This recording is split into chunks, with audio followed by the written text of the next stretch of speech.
Bonjour à tous et à toutes. Be'ezrat Hashem, ce cours est adressé à la communauté de Marseille, Radio JM, comme d'habitude, tous les vendredis à 13 h. Je souhaiterais, avec l'aide de Hashem, dire quelques mots en préface, avant de rentrer dans le vif du sujet de la paracha, la section de Terouma. Terouma, qu'est-ce que ça veut dire Terouma? Ça veut dire une offrande à Hashem. Ça, c'est le sens simple, le sens littéral que l'on peut lire. Mais je voudrais revenir en correspondance avec la tragédie de l'enterrement de la famille Bibas. Donc, famille Bibas, donc le 7 octobre, il y a eu donc ce génocide volontaire avec préméditation.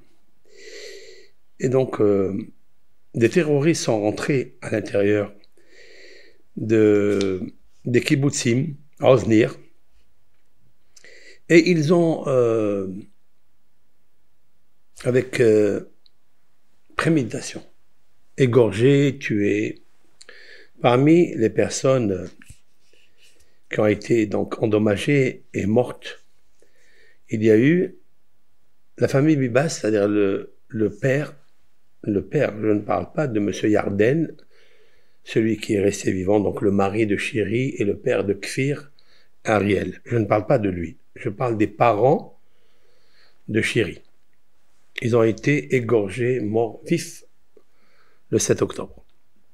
Et puis, nous avons assisté, avant-hier, j'étais en RS Israël, j'ai vu la peine, les larmes.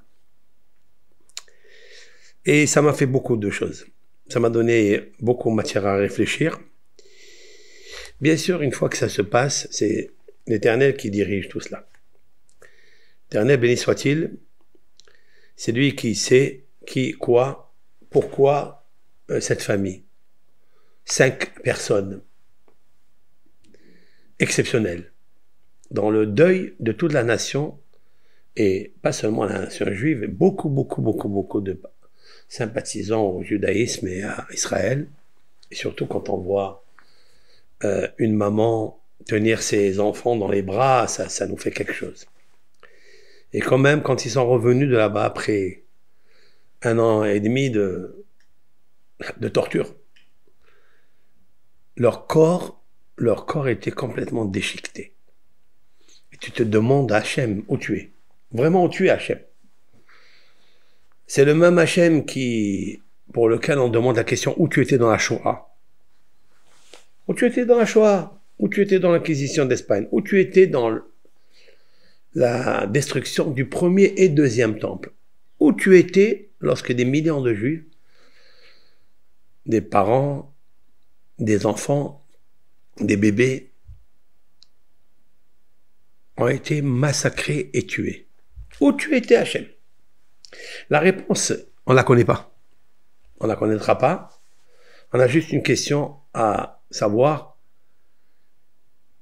C'est qu'il y a quelqu'un qui dirige ce monde, c'est sûr et certain. Il a un compte spécial, individuellement, singulièrement, spécifiquement, avec chacun parmi ses créatures. Il sait pourquoi il fait ça. Pourquoi il laisse faire ça. Combien de familles décédées et torturées et enterrées vifs par une souffrance inouïe, insoupçonnée. Tu te demandes, Hachem Yitbarach, pourquoi? Bon, je ne vais pas faire le discours sur cela. Je vais essayer de revenir vers la famille Bibas. Ce qui m'a interpellé, c'est que le mot terouma veut dire offrande. La dichotomie du mot terouma est tarum he. J'explique que la lettre he s'élève. La lettre he, c'est la lettre 5. Dans le tétragramme, c'est la lettre de la Shekhinah. C'est la lettre de la Shekhinah, c'est la lumière divine dans ce monde. Et le chiffre 5, tarum he, que le he, c'est-à-dire la Shekhinah, soit élevé, très très élevé. Et la connexion avec les 5 personnes, d'ailleurs, il y a une photo, je vais la récupérer, cette photo, où il montre en haut, une partie de la photo, vers le haut, il montre les grands-parents, donc les parents de Chéri, qui sont morts tragiquement le 7 octobre. Et par la suite, en bas, il y a Chéri qui tient ses 2 bébés. Et tous ces 5 personnes, 5 âmes, comme si l'Éternel, c'est dur de le dire, c'est difficile de le dire. Je n'ose même pas sortir ça de ma bouche. C'est qu'en fait, ils sont montés comme offrande à Hachem. J'allais lire dans cette section, et puisqu'ils ont été enterrés dans la section de Terouma, Vaidaber Adonai El Moshe les morts. Vaidaber, ça veut dire, et Dieu a parlé durement à Moshe en disant, Daber El Ben Israël parle aux enfants d'Israël, Vikhouli Terouma. Ils prendront pour moi une offrande. Mais et kol ish asher edevenu lib, de toute personne dans l'élan de son cœur, Tikrou et Terumati, vous prenez la Terouma. Il y a ici un mot qui est très commenté par les commentateurs de la Bible, Vikhouli Terouma. Ils me prendront à moi comme offrande. Et qui je choisis pour me prendre à moi, c'est-à-dire Maneshama, c'est-à-dire l'âme de Dieu qui est en nous, je désire être pris, mais être kol ish de tout homme, asher yedevenu libo, que son cœur et l'élan de son cœur se sacrifient pour moi, tikrou et terumati. Prenez mon offrande. Il y a ici une répétition, mais les commentateurs ont déjà réglé ce problème de soi-disant répétition. En fait, ce qui est extraordinaire, c'est que ça va très bien, c'est comme un costume. Ça s'adapte, ça s'épouse avec l'histoire de Chéri, ses enfants et les parents, que Dieu a dit, prenez ces 5 personnes, Terouma, pour moi. 5 personnes. Maintenant, en lisant la section, vous allez la lire Shabbat. Dans cette section de Terouma, il y a un mot qui se répète 5 fois. Le mot qui se répète 5 fois, c'est le mot saviv. Alors, il est dit, et vous mettrez autour, saviv. Saviv, c'est autour. Vous mettrez autour du tabernacle les tentures, les poutres, etc. Vous mettrez autour du shulchan, de la table, zer zahav saviv, de l'or pur autour. C'est une couronne. La couronne, elle est sur la tête, elle est sur le Aaron HaKodesh, c'est-à-dire l'arche de la Torah, où était déposée la Torah. Elle était sur la table, on fabriquait une espèce de couronne autour de chaque accessoire du Beth Amikdash. Le mot saviv, qui veut dire autour, est répété 5 fois. Et voilà que par hasard, vous voyez, par hasard, le mot saviv, rétroactivement, forme le mot bibas. Rétroactivement, je vais vous le marquer ici, comme ça, vous puissiez vérifier en même temps que moi. Je vais essayer de le faire sans le livre. Attendez, une minute. Je vais vous marquer le mot qui est répété 5 fois. Et dites-moi quelque chose. Je vais l'écrire, Alors, bien sûr, ceux qui peuvent voir directement sur l'écran, ils vont s'apercevoir de l'allusion qui est miraculeuse, en fait. On voit que c'est la parole de Dieu, on voit que c'est l'Éternel qui dirige tout ça. Vous voyez? Voici le mot, je ne sais pas si vous le voyez, saviv. Vous voyez le mot saviv? Voilà, ça vive autour. Ça vive autour. C'est très intéressant. Il est répété 5 fois dans cette section de Terouma. Ça veut dire le jour de l'enterrement de Shiri et Kfir et Ariel, et bien sûr, ils les ont enterrés dans le même site, la même terre, parce que c'est une seule âme. Ce sont des âmes très très particulières. Et pour elles, Dieu a dit Vikhuli Terouma. Prenez-moi comme Terouma. De qui il voulait une Terouma? Ça veut dire une offrande. Un cadeau. Terumha. Tarumhe. Terouma. Tarumhe. Tarum, ça veut dire s'élever. C'est une élévation distinguée, très très très très très haute, qu'il n'y a pas eu depuis la création du monde. De prendre une maman avec ses enfants et de la faire souffrir comme elle a été et de revenir dans tout son corps déchiqueté, coupé, comme l'a été Rabbi Akiva ben Yosef, comme le dit le traité talmudique Menachot 29b, que Rabbi Akiva, ils l'ont pesé, ils l'ont coupé avec des brosses en fer, et ils l'ont pesé dans les boucheries de Édom. C'est incroyable. C'est incroyable. Et Rabbi Akiva a un niveau de Kedusha, son âme est très particulière.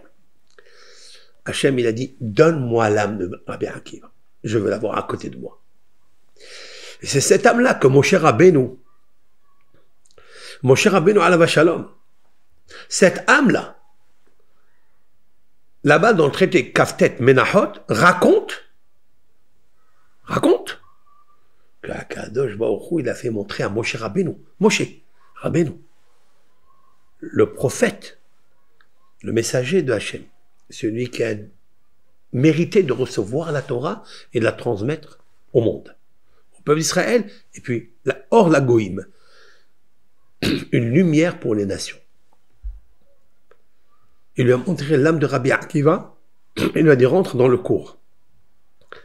Moshe Rabbeinu est rentré dans le cours, il ne comprenait rien. Il ne comprenait rien du tout. Et nos sages de dire que cette situation où Moshe Rabbeinu voit l'âme de Rabbi Akiva se demande mais c'est qui cet homme? Il dit cet homme c'est pas un juif d'origine. Ses parents, son père s'est converti au judaïsme et s'est marié avec Sarah, sa femme Sarah, la mère de Rabbi Akiva. Il s'est fait appeler Yosef. Et Moshe Rabbeinu de dire à Hachem, tu connais un homme tellement grandiose.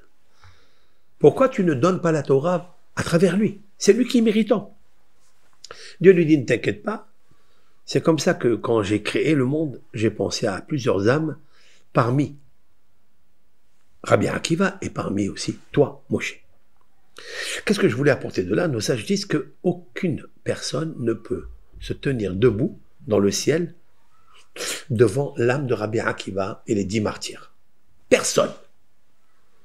Mais alors, dans la Torah ici, Vikhuli Terouma, on voit que Hachem il a choisi encore une Terouma très particulière. Ça vive.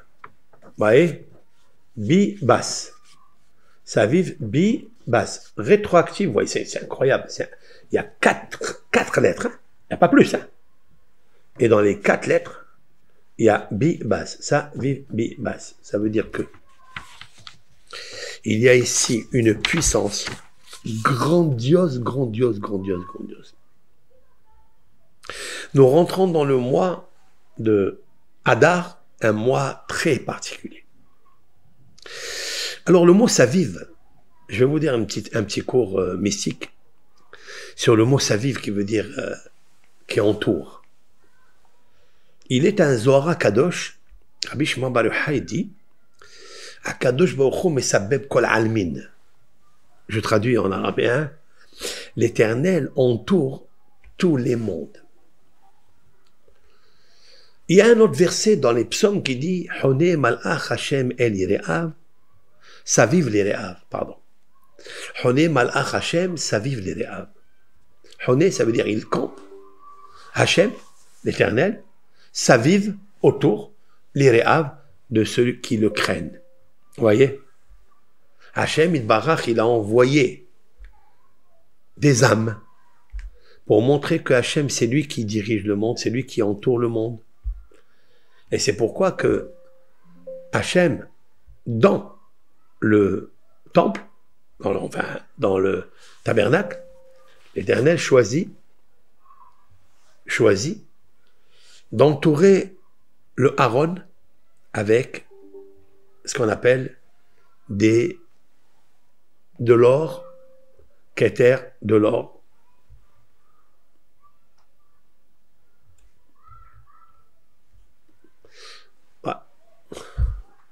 Il entoure le Aaron, il entoure le Shulchan, il entoure tout le monde entier.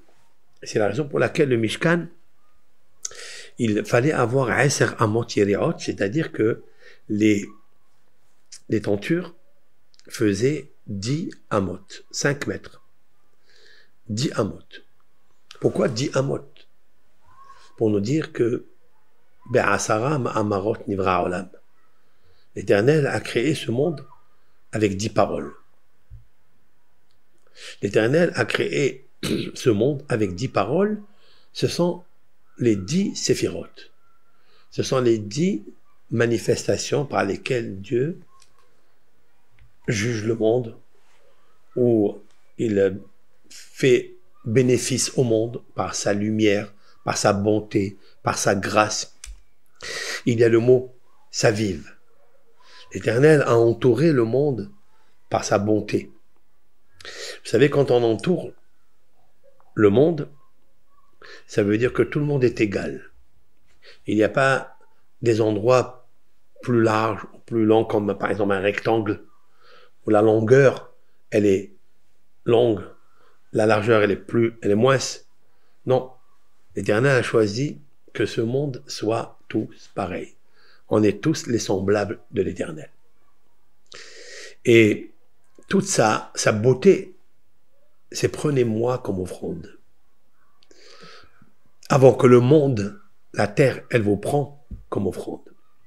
Il y avait 2 personnes qui se disputaient sur un terrain et il n'avait pas de preuve. Aucun n'avait une preuve qu'il lui appartient ce terrain. Et donc, un il dit c'est à moi, elle est entièrement à moi, l'autre il dit non, il est à moi. Ils sont partis voir le juge. Et le juge, les voyant comme ça se déchirer et oublier l'Éternel, car il est assez sûr et certain un menteur ici. Alors le juge, intelligemment, il se baisse vers la terre, il tend son oreille, et il écoute la terre, il se lève et dit, la terre elle dit, ni toi il t'appartient cette terre, ni à toi t'appartient cette terre. Elle m'a raconté maintenant dans mes oreilles que les 2, vous lui appartenez. Vous savez, ce monde est tellement banal, fictif, tellement éphémère, tellement troublant, tellement illusoire. Dieu il nous dit, écoutez mes enfants, prenez-moi à moi comme terouma. Faites tous vos sacrifices, toute votre pensée, toutes vos actions, votre bienveillance, elle doit être pour moi. C'est pour ça que Rashi, il dit Vikhouli terouma, li. C'est quoi li? Moi. Lishmi, en mon nom. Soyez concentrés en mon nom. Quand on voit ce qui est arrivé à cette famille, et quand on voit plusieurs personnes qui étaient très très loin de la religion, ça veut dire, ils croient en Dieu, mais ils vivent pas avec Dieu. Mais cette famille a ramené les cœurs des gens, a ramené l'amour de Hachem. J'entendais tout à l'heure d'un otage qui est revenu, donc, il s'appelle Sha'arabi. Et il racontait quelque chose, et d'ailleurs c'est il parle en hébreu, mais c'est un témoignage poignant que l'on doit traduire en français. Ça c'est sûr et certain pour que tout le monde puisse profiter de cela. C'est qu'il raconte que il était là-bas avec deux autres, et qu'on leur donnait une demi-pita dans la journée. Il a dit, je prenais chaque morceau et je remerciais à Dieu que j'ai cette petite portion de pain que je puisse manger, savourer, et je le faisais avec beaucoup d'amour. Il dit, avant je ne récitais pas Shema Israël. Avant, j'écoutais mon mauvais penchant, je faisais ce que mon cœur me désirait. Et là, l'Éternel, il m'a donné un rendez-vous dans un souterrain, sans manger, sans boire, attaché avec des chaînes et des cadenas très très lourds, qui déchiraient la peau de mon corps, et un petit peu d'eau à boire. Il raconte que, à un certain moment, il entend le téléphone d'un des terroristes, et on lui a raconté à ce terroriste, on lui a raconté que sa maison, où il habite, elle a été explosée par l'aviation israélienne, etc. Parce que là-bas se trouvaient plusieurs de la famille, donc des terroristes. Et quand il a entendu ça, il a jeté son portable, il est venu vers lui, et il lui a donné des coups, et des coups, de quoi lui casser les côtes, tout son corps. Il a dit, chaque coup qu'il me donnait, je dis merci à Hachem. Il dit aussi, j'espère que mes enfants, ma femme sont vivants, mes filles sont vivantes, j'espère. Et quand il est revenu, il a trouvé que le 7 octobre, ils sont morts. Et il a dit, là où ils sont, bien sûr et certain, c'est une offrande pour Hachem. Job disait, lui qui était tellement riche, lui qui était tellement dans l'opulence, dans l'abondance, il était iré Hachem, craignant l'Éternel. Et le Satan est venu le jour de Rosh Hashanah, et il lui dit, qu'est-ce que tu penses de l'Éternel? Il lui dit, pardon, qu'est-ce que tu penses de mon serviteur Job, Iov? Alors il lui a dit, qu'est-ce que je pense? Et toi, qu'est-ce que tu penses, Hachem? Il lui a dit, ben il est bien, il fait ses prières convenablement, il fait la tzedaka, il me sert convenablement, j'admire, j'apprécie cet homme-là. Il lui a dit, le Satan, à Hachem, tu l'apprécies parce que tu lui as comblé de bonheur, de richesse. Il dit, enlève-lui, tu verras comment il va te blasphémer. Alors l'Éternel lui a dit, alors vas-y, fais-le, mais ne lui enlève pas son âme. Brise la jarre et casse la jarre, mais ne déverse pas l'huile. C'est difficile ça. J'ai un bon vin dans une belle bouteille, on me demande de casser la bouteille et de protéger, de garder, conserver le vin qu'il y a dedans. C'est impossible. Et il l'a fait. Et le Satan est descendu, il l'a torturé à Iov. Il a tout perdu. La seule phrase qui nous restera toute notre vie, c'est ce que dit Yarden le jour du hesped de d'oraison funèbre sur sa petite famille.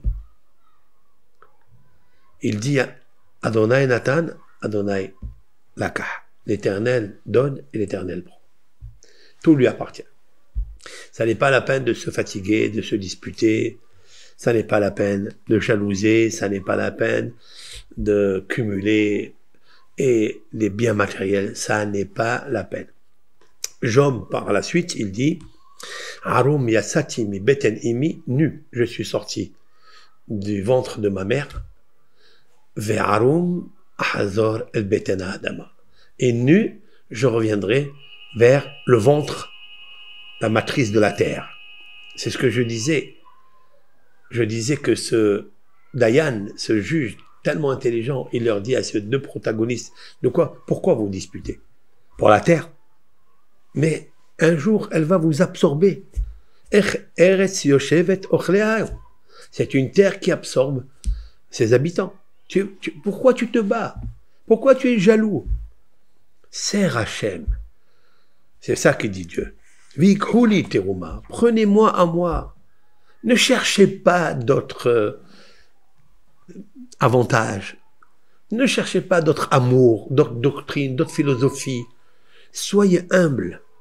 Ayez le cœur avec un élan de méditation, un élan de générosité avec vous-même d'abord, et avec vos proches, et avec vos voisins, et avec les autres dans votre communauté, et servez-les, aidez-les. C'est ça, me prendre à moi comme offrande. Arrêtez de chercher des forces soi-disant puissantes, ce qu'on appelle Tiftehu bin Divim. Le roi David dans les psaumes, Al Tiftehu bin Divim. N'ayez pas confiance en ces gens-là, des mécènes, des donateurs, des gens qui vont vous aider dans votre vie. Ne cherchez pas ça. Mais Ben Adam, chez Ello Teshua, dans un être humain qui est en chair et en sang, pourquoi on appelle Adam? Pourquoi on appelle Adam, Ben Adam? Pourquoi Dieu, il a écrit dans la Torah que l'homme s'appelle Adam? Adam, c'est les initiales. Ça peut être d'un endroit positif, un endroit de méditation, de réflexion. Adam, c'est Adamé la Elion, ressemblance. Je ressemble au Créateur. Mais, tu ressembles au Créateur, mais tu vas finir de où? Adam, c'est les initiales. Efer, Dam et Mara. Je vais vous l'écrire ici. Comme ça, vous allez voir qu'est-ce que c'est que Adam. Adam, quand on réfléchit à ça, c'est... Des fois, on réfléchit pas assez, ou on réfléchit pas peu, et bien. Adam, c'est Efer. Je vais vous le marquer ici. Efer. Efer, ça veut dire la cendre. Dam, le sang. Même Mara, la bile. On est constitué de bile. Elle est amère, la bile. Vous voyez? Voilà, réfléchissez à ça. Réfléchissez bien à ça. Voilà le mot Adam. Vous voyez? Le mot Adam, il est là. Aleph, Dalet même. Aleph, c'est Efer. Ça veut dire la cendre. Nous sommes cendre et poussière. Dalet, Dam. Nous sommes constitués de sang. Et même Mara, Abil. Il y a beaucoup d'acidité en nous. Acidose, acidité, stress. Voilà ce que c'est un Adam. Ben Adam, Malechan Yerdam. Monsieur Adam, jusqu'à quand tu vas être en somnolence, en train d'hiberner? Réveille-toi. Alors réveille-toi dans quoi? La section de la semaine. Teruma. Vikhouli Teruma. Dieu dit, prenez-moi comme offrande. À moi. Ne cherchez pas d'autre chose. Mais, attention, je vais adhérer, je vais venir en visite dans le cœur, mais être kol ish seulement d'un homme, asher yedevenu libo. Lorsque cet homme-là, il va offrir son cœur. Il va m'offrir son corps. Alors, tikho et terumati. Prenez alors mon offrande. Vous voyez, des fois, on fait beaucoup de gestes, beaucoup de mouvements, on a beaucoup d'activités, on a beaucoup d'institutions, on a beaucoup tout ce que vous voulez. Mais qu'est-ce que l'homme, il cherche en fait? Il cherche à se montrer. Il cherche à... S'il a un événement quelconque, il va le montrer sur YouTube, sur Facebook. S'il veut chanter pour le Hodesh Hadar, il va montrer qu'il est en train de chanter pour le Hodesh Hadar. Va chanter dans ta chambre. Va chanter seul dans ton Beth Midrash. Va chanter pour Hachem, ne chante pas pour les gens. À quoi ça sert de te faire, de t'imprimer, de te montrer sur les estrades, etc. À quoi ça te sert tout ça? Tu n'as pas pris Hachem comme Teruma. Tu t'es pris à toi, à ton orgueil comme Teruma. Essayons d'éviter cela. Comme expliquait Rabbi Israël Salanter, le plus grand des moralistes, il y a 120 années, 19e siècle, il disait quelque chose de terrible. Il dit, plus les hommes cherchent à faire tout pour se faire une publicité, il dit, moi je cherche à m'éloigner de la publicité. C'est ça qu'il faut faire très attention. À quoi ça sert de se montrer, de se montrer, de se montrer? Bien sûr, faisons les choses avec dignité, avec humilité, avec pudeur. Lorsqu'on fait un cours, on est obligé de transmettre un cours. Mais il ne faut pas faire avec le haraz. Tu fais là avec le haraz, tu fais ça avec trompette et ra'achanim. Pourquoi tu fais tout ça avec? Fais les choses convenablement. Tu as aidé une institution, tais-toi. Aide-la. Tu l'as pas fait pour les personnes qui sont là. Tu les as aidées, certes, mais tu l'as fait pour moi. Pour moi, Hachem. Et ça, c'est très important ce cours. Alors, vous savez, sur Facebook, sur TikTok, voilà, on me voit, on m'écoute, mais sur le reste du Instagram, Facebook et YouTube, je n'ai pas pu transmettre. Il y a un souci ici. Je ne sais pas comment je vais le régler, mais ça va arriver. Si Dieu veut, je vais me mettre avec l'aide du Créateur. Donc voilà, Shabbat Shalom à tout le monde. Chodesh Tov, on est aujourd'hui Chodesh Adar. Alors je vais vous donner une ségoula. Aujourd'hui, je vous donne une ségoula avec l'aide de Hachem. Le Talmud nous dit, Arotse, Shichpol Nechasav. Toute personne qui veut multiplier Nechasav, ça veut dire la parnassa. Nous avons besoin, on n'a pas besoin de la richesse. Il faut être capable de recevoir la richesse pour la partager. Mais qui est capable de ça?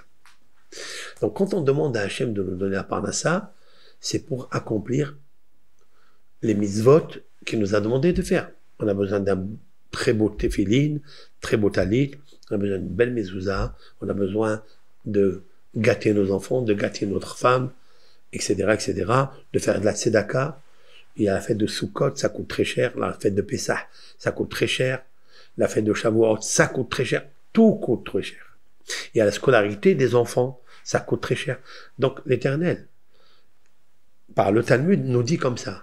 Celui qui veut avoir de l'abondance pour accomplir tous ces mitzvot, ces commandements que l'Éternel, béni soit-il, nous a demandés.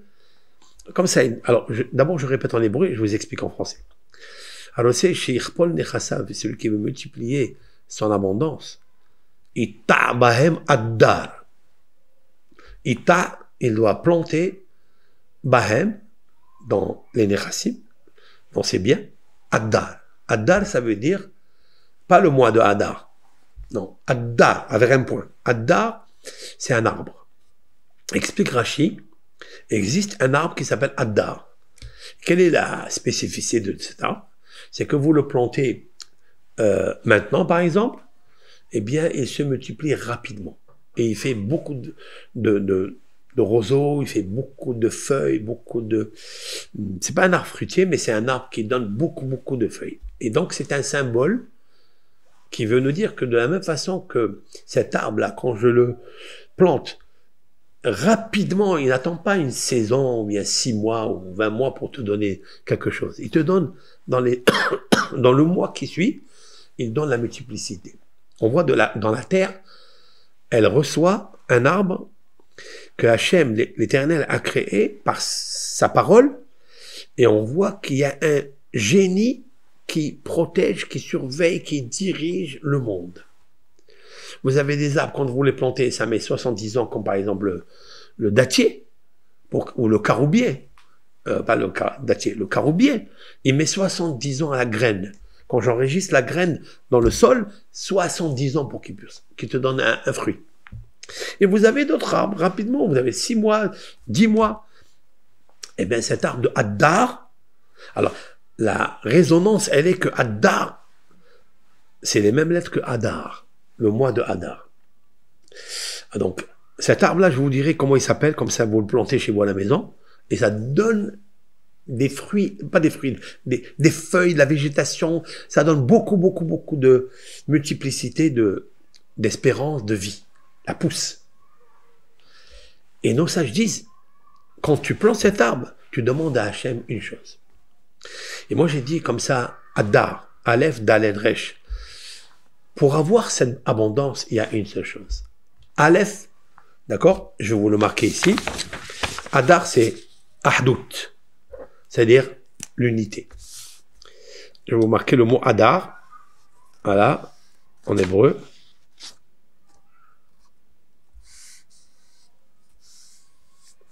Voilà. Le mot Adar, c'est ça. Adar. Alors, Aleph, c'est Ahdout, c'est-à-dire l'unité. Aleph, c'est Ahva, fraternité. Aleph, c'est Ahava, l'amour. Basons-nous sur trois choses. Aleph, Aleph, Aleph.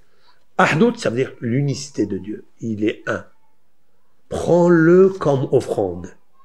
Prenons Hachem, c'est notre patrimoine, c'est notre Dieu. Prends-le à lui seul, sans penser à quiconque. Adam. Ahva, pourquoi tu veux que Hachem y soit? Tu vas voir que dans ton cœur, tu as une fraternité qui va s'installer en toi. Parce que tu dis, c'est lui qui a créé toutes les créatures. Et il veut leur bien. Il cherche leur avantage, leur bénéfice. Alors, sois parmi. Vous avez le mot ahava, qui veut dire l'amour. L'amour dans son cœur, c'est installer Hachem dans son cœur, c'est avoir l'amour pour Hachem et la fraternité pour les autres, ta famille d'abord, et après tes élèves et ta communauté, etc. Dalet, dvekut. Dalet, c'est la lettre 4. Devekut, ça veut dire attachement. Lorsque je dis que Dieu, il est mon unicité, il faut que je m'attache à lui. Attachement. Devekut. Et vous avez le resh, rahmanout. Rahmanout, ça veut dire miséricorde. Grâce, miséricorde, partage. Empathie. Si vous plantez ça dans votre cœur, voilà l'arbre. Et tabahem Adar. On plante cet arbre-là. Le mois de Adar, Rosh Chodesh Adar, je me dis, j'accepte sur moi d'être celui qui aime l'Éternel, qui est fraternel avec les créatures de l'Éternel, et je veux faire du bien avec eux. Celui qui, Dalet, s'attache à l'Éternel, et celui qui est Rahem, Rahmanout, celui qui a pitié, Rahamim pour ses créatures, alors c'est sûr et certain que l'Éternel, il donne Yachpil Parnasato, il va doubler sa Parnassa. Je suis sûr. C'est la raison pour laquelle, prenons sur nous ce Rosh Chodesh Adar, voilà, vendredi, aujourd'hui, encore samedi, Be'ezat Hashem, qu'on va lire Parashat Trouma, on va lire la Shkalim. Shkalim, ce sont les cycles. Les cycles, c'est un demi-cycle, chaque juif qui a offert un demi-cycle. Pourquoi un demi-cycle? Pourquoi un demi-cycle? Alors beaucoup répondent. Rabbi Haim ben Attar. Rabbi Haim ben Attar a répondu quelque chose de magnifique. Dans le monde, nos sages disent que chaque être humain parmi nous doit se voir moitié condamné et moitié innocent. Moitié positif et moitié négatif.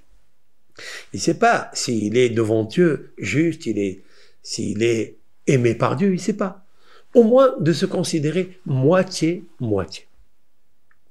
Alors chaque Ben Israël de l'époque, après avoir fait le veau d'or, on se considère comme comment? Après avoir abandonné l'unicité de Dieu et créé le veau d'or, comment on peut se considérer chacun parmi nous? Bien sûr, moitié-moitié. De dire que je suis tzaddik, c'est impossible. Je suis pieux, Dieu il m'aime à 100%, ça n'est pas vrai. C'est une grande erreur de dire ça. De dire que je suis méchant, je suis impie, totalement, ça aussi je ne peux pas le dire. Donc moitié-moitié. Il se trouve que 600 000 personnes, chacun se pense qu'il est moitié tzaddik et moitié innocent. Moi c'est redevable, moi c'est innocent. Maintenant, quand je prends un demi-cycle et je le donne pour mon camarade, lui il me donne une demi et moi je donne un demi pour faire un cycle. Il y a un cycle qui s'arrange. C'est que peut-être moi je suis innocent et lui il est condamné. Mais le fait de s'associer avec moi, on devient la même chose. Comme s'explique Rabbi Haim ben Attar, c'est magnifique. C'est ce que je suis en train de vous dire. C'est que l'homme, il ne peut pas dire moi je suis parfait, il n'y a que moi qui compte ici. Non. Et ne cherche pas à faire des choses que pour toi. Essaye d'aider autrui, essaye de faire avancer l'autre, essaye de combler l'autre. Et ça, vous savez comment ça s'appelle ça? Prenez-moi, dit Hachem, avant que la terre, elle vous prenne. Avant qu'on quitte ce monde, que la terre, elle nous prend, au moins qu'on fasse quelque chose pour l'éternel. Voilà, on se Chodesh Adar. J'attends que tout s'arrange ici dans cet ordinateur. Je vous souhaite Chodesh Adar et Shabbat Shalom. Parashat Trouma, Parashat Shekalim. Kol Tov, Bracha Latzlach.